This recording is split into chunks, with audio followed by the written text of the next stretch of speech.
Welcome to Unboxed. I'm your host, Connie Nam, the founder of Astrid Miyu. In these conversations, I speak to the founders of some of the most innovative, bold, and exciting businesses to discover the person behind the brand and what it took for them to build their empires. Hey guys, Happy New Year. Welcome to Unboxed. I'm Connie Nam, founder of Astrid Miyu and your host. Today we have a very special guest, our very own CMO, Sarah Hrywnak, who also happens to be my first hire. We'll be asking one another questions around the story of Astrid Miyu during the early stages, so this will be quite a nostalgic and emotional episode for both of us. We'll be sharing how the brand was back then and how it's evolved to what it is today. If you're starting a business and need to hire that first employee, this is the perfect episode for you. You have to be really passionate to be in this environment. If I didn't do it, no one would do it. So something I don't think I've really told you.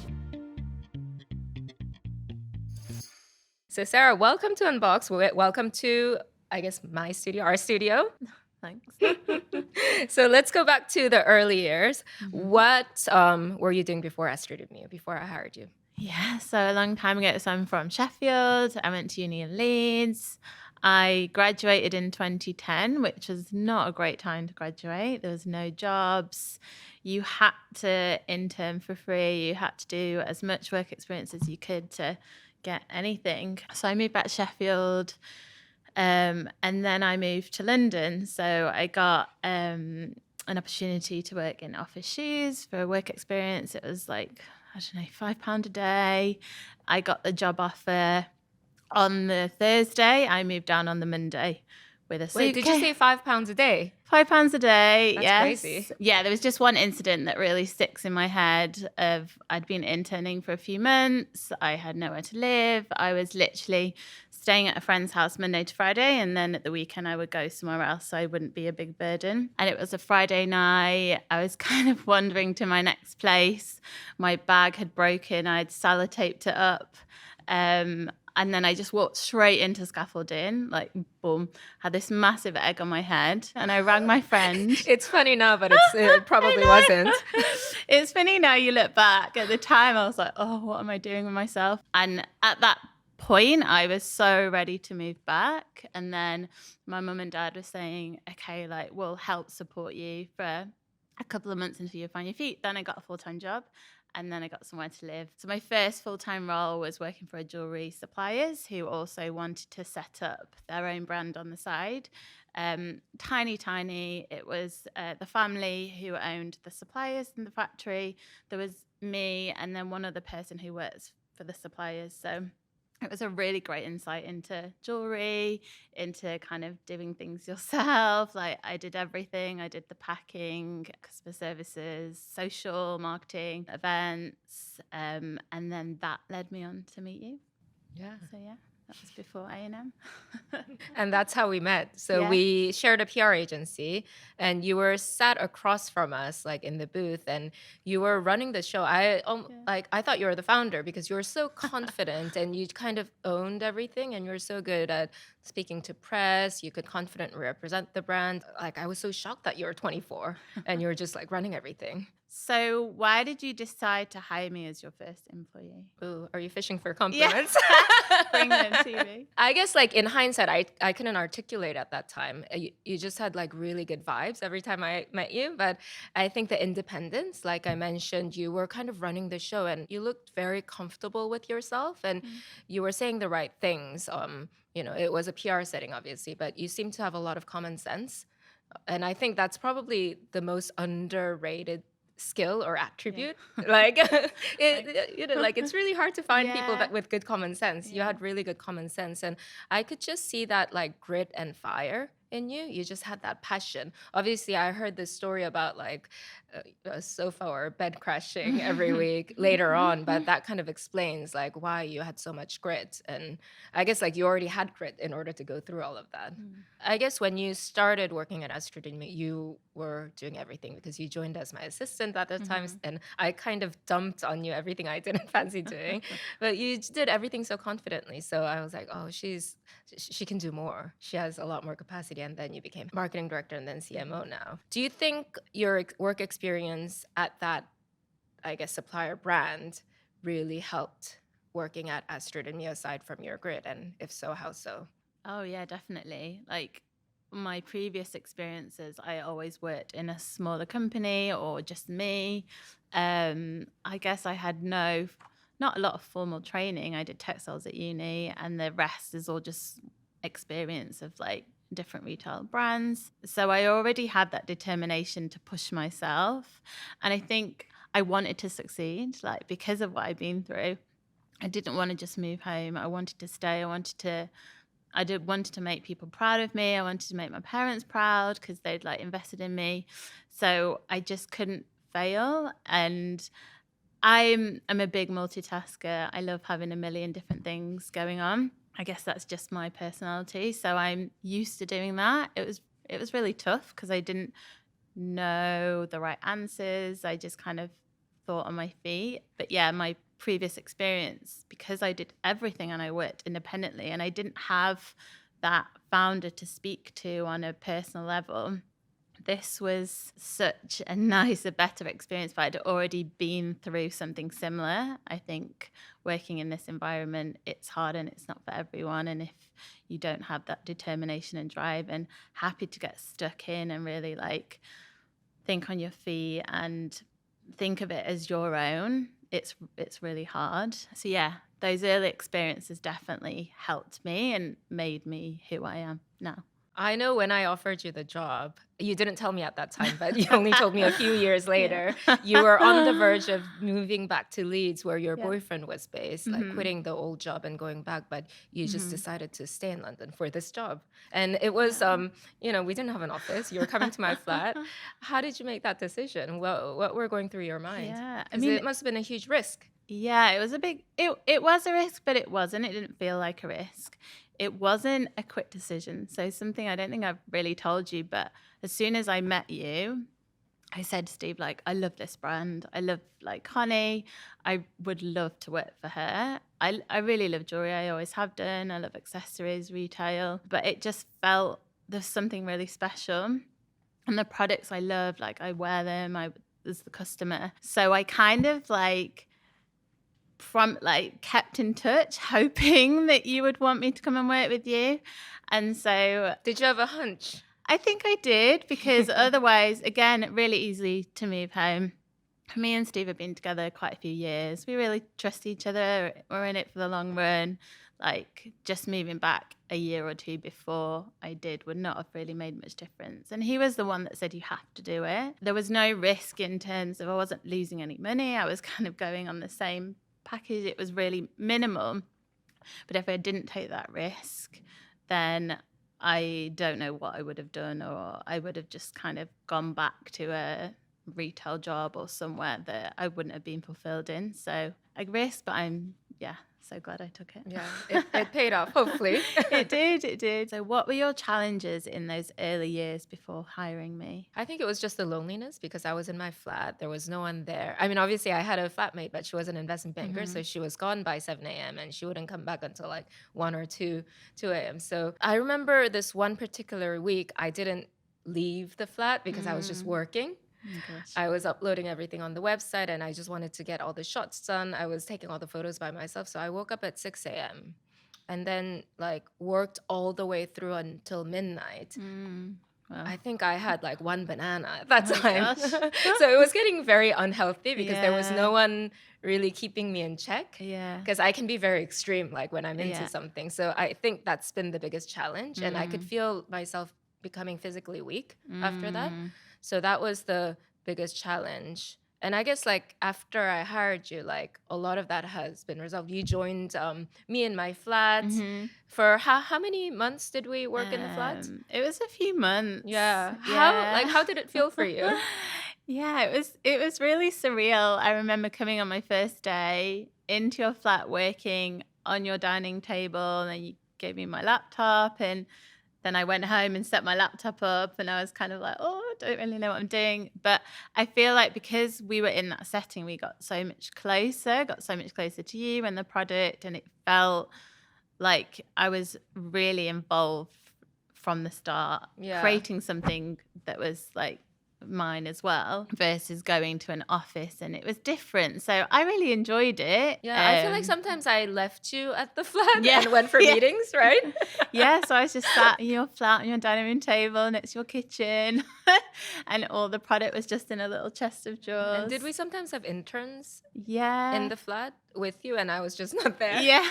So we'd have That's all I remember. interns. Yeah, it was quite nice to explore West London. They go for lunch around there. Yeah. It was very surreal. It wasn't something I guess I really thought about before I took the job, or when I did take the job. And that post office you used to and the walk to. yeah, so I used to walk to the post office every day. I did that for I think a year and a Yeah, half. even when we moved to the office, right? 'Cause Yeah, we were in Notting Hill at that time, and then we moved to an office in North Acton just because the yeah, rent was really cheap. yeah. It was Into a tiny, yeah, I don't know how, I don't remember how big it was. I think it was like tiny. as big as a bathroom. Yeah, it was. We Yeah, could probably fit 4 desks in, yeah, but we at some point had all the products lying around on the floor during Christmas time, yeah. and we were walking over all the products. Yeah. Packing everything, walking over. There was literally Yeah. no space to do anything. And it was like a greenhouse, this big window. And so in the summer, you couldn't actually work in there. You had to go home because you were Yeah. like cooking in this tiny little bathroom. Yeah, so we started working from home that summer before work from home. Yeah. What were your biggest challenges during those early years? Yeah, it's really hard to think about it because it's all kind of just went by in a blur. But I think probably one of the main challenges was that there was no, and this is with working at any startup, I had no job role. Like I wasn't quite sure what to do, but if I didn't do it, no one would do it. So it's very much like thinking on your feet. I didn't know the answers. I had no like formal marketing training or like business training. I was just kind of like figuring things out, which was a big challenge, but it has made me who I am. And I think like that was one challenge. And also I guess like the financial side of living in London and having a boyfriend who lived in Leeds and traveling backwards and forwards and minimal pay. But I wasn't in it for that. That wasn't what motivated me. I was in it for the long run rather than the short term. Also being okay with failing and doing things wrong, which was a big challenge, which happened a lot. And was there anything you couldn't tell me at that time that you can tell me now because of the nature of the relationship and nature of the business at Yeah. that time? I guess a lot of things I could tell you or speak to you about. But thinking back, it's like I struggled to ask questions. I didn't want to ask too many questions. I kind of just wanted, I was really responsible. I wanted you to think of me as being really responsible. And, you know, you were so busy. So you just kind of like give me something to do. And I just had to run with it and do it, even if I didn't know what that was or what that meant. So And you were so good at it. I guess that was one thing. If I was to go back, I would do more. I'd ask more questions and not be too worried about what you would think of me. But that's, I guess, in my nature. Yeah, I wouldn't have thought less of you, by the way. Yeah, I know. And nowadays, that's what I tell everyone to do. Ask lots of questions. It's the best way to figure things out. But I think when you're young, you're lacking confidence. Also, a lot of pressure and responsibility to just think on your feet and do things. And I guess there's no one around you except for me Yeah. as well. And there's a bit of a conflict of interest because I was the boss. Yeah, definitely. And I guess that also was a big challenge that I had no team. There was just us. And then the team that we had were interns or kind of like generalists that would come in and out, which was a big challenge. Because I love working in a team. I love people. That's what gives me energy. So when we started being able to hire more people in different specialist areas and build up departments, it was, much easier to have that sense of team around me. And same question to you. Was there anything that you couldn't tell me? Yeah, at I was that thinking time? about this as well. I think, you worked in London, and after about 2-3 years, you moved Yeah. back to Leeds because I could see that it had a really big strain on you. Like some weeks you looked very tired or you looked a bit down. So we discussed this, remember? Yeah. And you went up to Leeds to be with your boyfriend, now husband. So it all worked out. Yeah, still there. At that time, like, I mean, I guess I kind of touched upon this, but I wasn't sure, like, whether you would continue to be committed Mm-hmm. after you moved back to Leeds. I obviously wanted you to pursue your love and your personal life because that's much more important, I think, than your career. And career, if it happens, like it's great. So I wasn't sure whether you would continue to be committed or whether you'd start looking for a job in Leeds. So like I always had this Yeah. I was always nervous that you might leave. So that's something I know now you won't leave. So Yeah. I can tell you. Well, you better not. I'm not going anywhere. Yeah, I mean, again, that was a big challenge because no one did a remote working back then. That was like 2015. Yeah, we were innovating, work from home before work from home. Constantly innovating. And also I didn't want to feel like I was distancing myself from you and the brand and the company, and I wanted to make sure that it worked because I did want to stay here. I didn't want to leave, and I would have stayed in London longer if you hadn't given me that opportunity. And I think I felt more connected and more passionate to make this work because you had given me that opportunity, which I know a lot of people wouldn't have done at that time when no one was doing it. But it all worked out well. And, COVID, now that's what everyone does. So it's the same. Yeah, exactly. Worked out well for me. Yeah, worked out really well. Yeah. And you were in a rhythm already. Yes. Yeah. So I adapted so well. Yeah, and I think you it's were really so easy. good at keeping in touch with the team and still being very connected because you're such a strong communicator. And I think that's key for work from home in general. Yeah, it's all about communication for sure. Yes. Which I love. Was there a specific moment or episode where you felt like it was a huge mountain to climb, but you couldn't tell me and you had to stick it through? Yeah, so I think this would have been, I can't remember when it was, like 2015, 2016. And it was Black Friday. It had really blown up. And there was like 5 or 6. In a good way for the In a really business. good way. It's a really good moment. It's a very pivotal moment. And it's something that I always remember. And so there was 5 of us or 6 of us in the office. Someone left. So we were all just sat there packing constantly, like 24/7, 7 days a week, and it felt never ending. I also came down to London for 5 weeks straight. So I was living out of a bag again for 5 weeks. And it was like, how are we ever going to get to the end of all these customers were complaining, inventory was wrong, like stock was everywhere. It was quite a nightmare. This was before a finance team and a merchandising team. Yeah, there was like 6 of us in the office. So that was a point where we're like, right, we need to step up now. We need to look for a warehouse. We need to get those functions in place. It was a big moment, and like Connie, you were packing constantly too. Yeah. There was no time to do anything. No. So we were all completely we had burnt a whole factory. Yeah, Connie was doing the gift wrapping because she was the best at gift wrapping. That was a big moment of change and grit, I guess. And we started looking at warehouses in January straight away. Yes, right? we did. And we got a warehouse within a few months, and things really changed and then freed up so much more time. I didn't have to go to the post office every day and like count all the stock, and it did get us to that next step. And then we had an ops department. Which was great. Yeah, Shani joining. Yeah, Who's still with us. Yeah, so yeah, it was really tough, but yeah, a good moment. What about you? What's yours? For me, I mean that too, but I think raising the first investment in 2015, and I think this was when you went back to Leeds, and also I wasn't sure whether you're committed or not. I guess like after you, I haven't had. I mean, we've had like great people, but I haven't had someone who I can kind of trust fully. Like I trusted you. So when I was fundraising, it was it was a real journey. From the moment I prepared my pitch deck to actually getting the investment, it took me 6 months. And I really wanted like someone to talk to, but obviously you were still also junior. You were in marketing and you were also remote. So just not having someone to talk to about like that journey and share the failures. Oh my God, like they rejected me.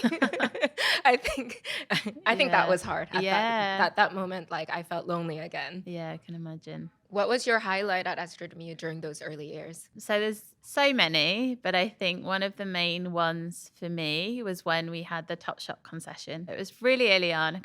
I don't think we had retail at that point? I don't think so. We ran a few pop-ups, but in a Yeah. very like small scale. Yeah, so we had the opportunity to have a 6-week pop-up in Topshop on Oxford Street, which at that time was like the main shopping It was place. massive. It was like coming from outside of London, that is the shop that you would go into when you go shopping in Yeah. London. You weren't bothered about anywhere else. So it was a really big moment and we wanted to make it special. And so again, a really small team, but we decided to create this packaging that was like a 4-step packaging process, all by hand, where we'd have like the jewelry package and then the illustration, then a bow, and then all of this. And it was a really, really manual. It was hand stapled. Hands, yeah. And I remember sitting on the floor, like doing this production line of product and then going in really early, putting it there, seeing it displayed and just having like, I can't believe that this is our, brand, and people coming in who saw it, who like were talking about it. And it just, yeah, again, something really shifted at that point. It was, yeah, such a proud moment. And without us knowing, the awareness probably shot up Yeah. by being in Topshop. I heard that we oversold the Freedom range at that time. I Yeah, don't know of whether people course. remember the Freedom range, but it was really a moment and an era. Yeah, and as you walked in to the main doors, it was there, Yeah. so visible for everyone. And Yeah, the packaging was so special. It was manual, but it was worth it. it was really cute. Bows are everywhere now, but however Yeah. many years ago. Yeah, funny story. I went to check on the merchandising, and there was this girl who was looking at the packaging, and she tried to steal one of the packaging because it was the Zodiac collection, and we Yeah. had these little cards with the Zodiac traits, and I guess she was trying to take her Zodiac. Yeah. And I went and tapped her and said, "Excuse me, you're not supposed to steal that." And then I put it back in. We'd also go in and spy on customers and see them looking at the Yeah. products and see. Also, it was great to see their reaction. Like we hadn't really experienced that much Yeah. before, so it was good to see them in person, like engaging with it, touching it, like talking Yeah. about it, wanting to buy it, which is incredible. in a big scale at that time, Mhm. because the only real interactions we had were pop-ups. Yeah. Now we're going to move on to quick fire. Sarah, you start. So how have our roles changed so far when we went from a startup to a scale up? I talk about this a lot, but being a founder and being a CEO are two separate things. And I guess like being a founder, CEO is another thing, but I'll save that for later. So when you're a founder, you're kind of dipping in and out of everything and kind of doing things. Whereas as a CEO, it took a while for me to realize my role is to make sure I create a great workplace for people and to motivate people and also to show up with a lot of positivity and enthusiasm. I guess like I only realized that later on that I have a very big impact because of the nature of my role on people, on how I show up. So shifting that mindset from being a founder to a CEO. And I think I only became a CEO maybe like 2-3 years ago in my mind. Yeah. In my LinkedIn profile even, I just had founder of Astrid Miyu for the longest time. I only put CEO very recently. I didn't know that. Yeah. What about you? I guess for me, so yeah, when I started, I was like doing everything executive, like there wasn't really a clear path and I had to do everything myself. And then even in the early, however many years, it was all executional. I had to be on the ground, think like it was my ideas, execute it. And then shifting to, I guess, head of marketing and building up my team and the department, I also had to shift into like people management, thinking differently, like moving myself away. Also being okay with not being involved in everything is a big mindset Same shift. here. I wanted to do it. I felt a sense of loss and control whenever, I mean, including who's a marketing expert. Whenever someone's like doing something and it's amazing, I feel happy, but I just like sometimes felt like, oh my God, like, am I not needed? Yeah. Although it's my business, which is like really funny. Yeah. Weird. It's a big mindset shift. And the things that I loved being creative and having an idea and doing it. But then I have a team to do that now, and I just have to really push them and motivate them. So yeah, big mindset shift. But I love people. I love developing people, and I feel like I get so much like sense of achievement seeing them grow and do the things that I couldn't have thought of or Yeah. executed on my own. So Yeah. yeah, a big change. Yeah. And I guess like a lot of the concerns people have when they're shifting from an execution role into a management or leadership role is thinking, how do I fill my time? Yeah. Yeah. And how do you fill your time, and how did you make that transition? Yeah, oh my gosh, my time is constant. There's so many different things going on. But it's like stepping away from the day to day. Most of my time now is like coaching and mentoring my team.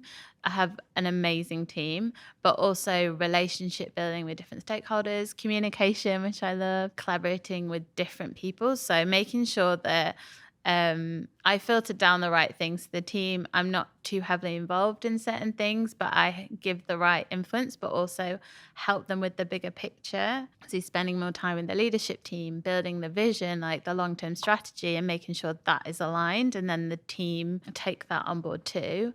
But also, like, I guess my biggest strength is positivity and woo, and making sure that that filters through into my team. You have to be really passionate to be in this environment. I hope that I can instill that into my team too, to get them as excited and as passionate as possible.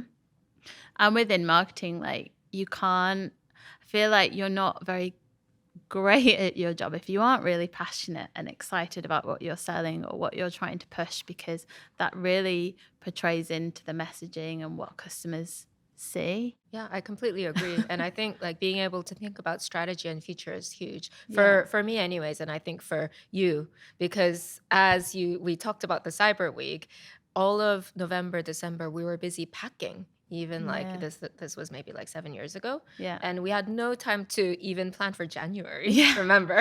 Literally, we just have to plan a week in advance. Whereas now, like, it's great that we can plan 3-4 years. Obviously, things change. We have to Yeah. pivot, and Yeah.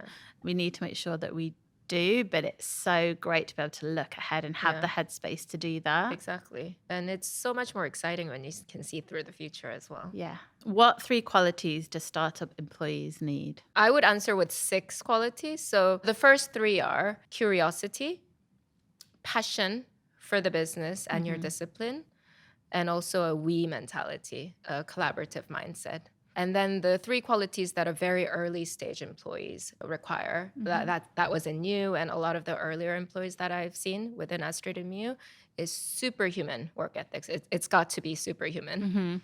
And then second is independence. Yeah. And the third is resourcefulness. Yeah. What are the 3 pieces of advice you'd give to someone who wants to join a startup or who's in an early stage startup? I guess one main thing and something I did was to get to know who the founder is and what they're trying to achieve and their long-term vision.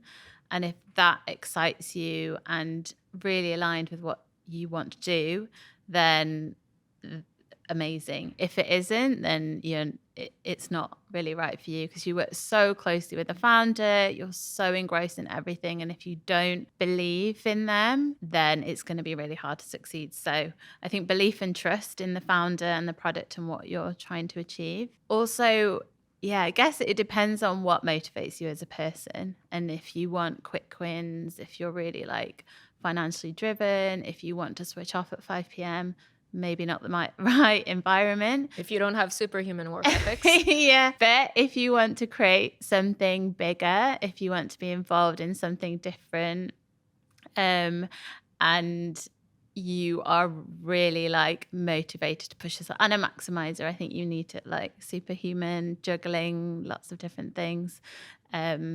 Yeah, that's really important. And then, so the third, and I think one of the most important, is adaptability. You need to be able to be agile. If you love structure and you love rules and policies, like, you want to go somewhere where that's already set up. Whereas in a startup, environment, you have to make that yourself, which is really thrilling for me and other people that are similar to me. But I've seen people really struggle with that, and that's okay. Just means that that's not the environment for you, but you need to be able to move very quickly. Something you've worked on for months might then change within a second, and you need to be okay with that, which again, not everybody is. So yeah, I think they're the three. What are 3 tips on getting your first hire right? Very good question. So the general tip is hire for potential, not for skill at that time. So number 1 is hire for grit and resilience and curiosity. And second, see whether they ask good questions and whether they actually listen and remember. And the third is common sense. Yeah. Common sense might be, I don't know, it could be very subjective, but I value it a lot. And I think it's the most underrated skill or a trait Yeah, in I a person. agree. What are the 3 things that shocked you the most in joining a very early stage startup? Yeah, really good question and difficult to think of. I think, again, in my circumstance, I'd already been in a startup, so nothing really shocked me. But I guess in general, the key things that shocking but people need to be aware of are, the first one would be how you wear many hats. So you have to be okay with going to the post office every day, then like packing the order, speaking to customers, doing the email, then going to an event in the evening, then doing a pop-up the next day. Again, which isn't for everyone, but you need to be okay with doing lots of different things. And in turn, it then really helps you to know which path is right for you. So the second thing I think is it's integral to the startup mentality and nature, but it's the speed of how quickly things change and you make decisions and adapting to that. And 1 minute you might be in your office packing something, and then you might have this thought of doing this big campaign or going to this event, and then you're there the next day. So it just moves so quickly and you need to be ready for that, which is very different to any other environment. So the third thing I would say is the complexity around the impact of the customer. And obviously we know like you can't have a product without customers. But I think you don't really understand until you're in it.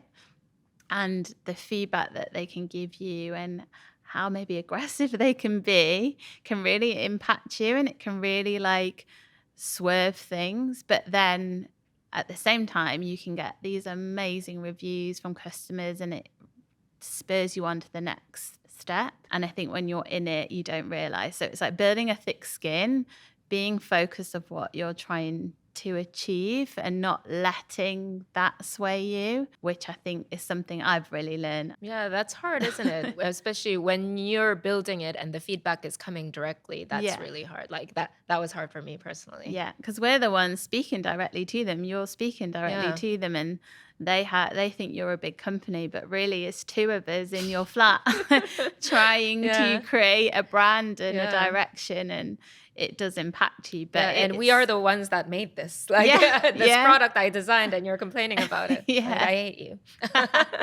No, I love you. But yeah, it's so important and everyone knows that, but I don't think you realize that fully until you're in the space. Thank you so much, Sarah, for being my guest. And I'd love to have you back in the next couple of weeks so we can talk about the scale-up phase of the business and also being a leader as moms and females. Yeah, love to. Thank you. Thank you so much for listening. Don't forget to follow the podcast wherever you're listening or watching.